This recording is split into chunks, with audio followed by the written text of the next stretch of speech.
मुझे किसी fresh mutton नहीं बढ़िया मटन आमर ये मसला नहीं अदा रसुण लंका ताको पियाज भी देली ताको बाटिकी पेस्ट करदे ये गोटे प्रेसर नहीं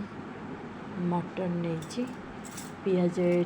कटा पियाज को पकईली कटा आलू को भी लंका गुंड से पकेवा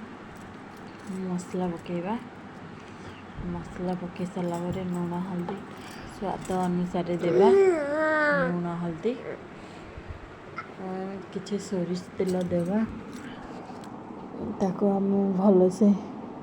घाटिवा मिसई दबा घाटी पूरा मिसिला पर्यंत आम घाटिवा घाटी सारा बढ़िया से देखा जाउछ मटन फ्रेश मटन पूरा किसी रसुण कोला पकेवा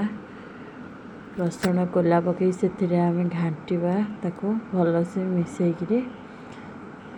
टिके कषि सारा आम आलू दबा कटा आलू कंचा आलू कटा को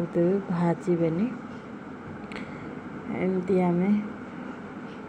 घाटिवा घाटिक मुझे किसी लंका नहीं कंचा लंका एमती नेले कंचा लंका मटन बढ़िया टेस्ट आसे गोटा कंचा लंका नहीं आम भल कर घाटी दबा मो पछरे चर्बी रखी थी चर्बी आम पकेवा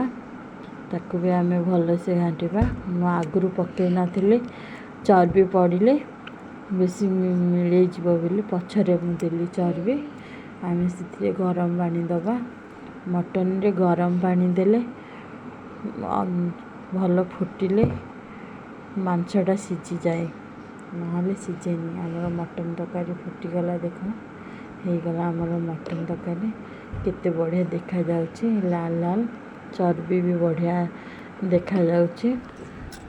चर्बी रु भी तेल बाहर मटन भी पूरा सीझी जाइए जमती गोटा आलू रखी सेमती गोटा आलू ही अच्छे बेसी मिलनी आमर रेडी होगला मटन तरकारी।